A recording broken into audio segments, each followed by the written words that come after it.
আমি দুটো বিষয় খুব পরিষ্কারভাবে বুঝি। একটা হচ্ছে গণমাধ্যম ছাড়া রাষ্ট্র সমাজ অচল।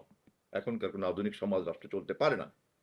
আবার সেই কারণেই গণমাধ্যমের কোয়ালিটেটিভ আ এক্সিস্টেন্স, কোয়ালিটেটিভ প্রেজেন্স এটা কিন্তু কনফার্ম করতে হবে। তার built in সিস্টেমের মধ্যে এমন কোনো সমস্যা আছে কিনা যা তাকে সঠিকভাবে প্রতিবিম্ব এবং প্রতিফলিত করার সুযোগ দেয় না এবং সে তা জানে কিনা যে তার built in সিস্টেমের মধ্যে এই প্রবলেমটা আছে।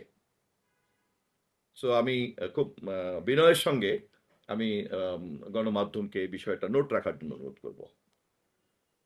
গণমাধ্যম অ্যা অন্য সব ক্ষেত্রে যেহেতু আছে, ফলে স্বাভাবিকভাবেই ব্যাংকিং ক্ষেত্রে এটা থাকবেই। মানে সে কিভাবে জানবে তাহলে?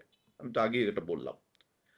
রাষ্ট্র যদি সুশাসন নিশ্চিত না করতে পারে বা সমাজ যদি না পারে, রাজনৈতিক প্রক্রিয়া যদি না পারে, তাহলে শুধু বিচ্ছিন্ন বিক্ষিপ্তভাবে গণমাধ্যমের উপস্থিতির কারণে একটা সুন্দর ব্যাংকিং খাতে সুশাসন বিরাজ করবে, এটা তো আশা করা যায় না। অতএব এটা কিন্তু অঙ্গাঙ্গিভাবে জড়িত। দেশের রাজনৈতিক প্রক্রিয়া রাষ্ট্র এবং সমাজের মধ্যে সেই সুশাসনকে নিশ্চিত করতে পেরেছে কি পারেনি। যতটুকু পেরেছে ওই প্যারামিটারের মাপেই কিন্তু ব্যাংকিং খাতের সুশাসনের জন্য গণমাধ্যমের ভূমিকা কিন্তু ওই প্যারামিটারের খাতেই কিন্তু ওটা কিন্তু নির্ধারিত হবে।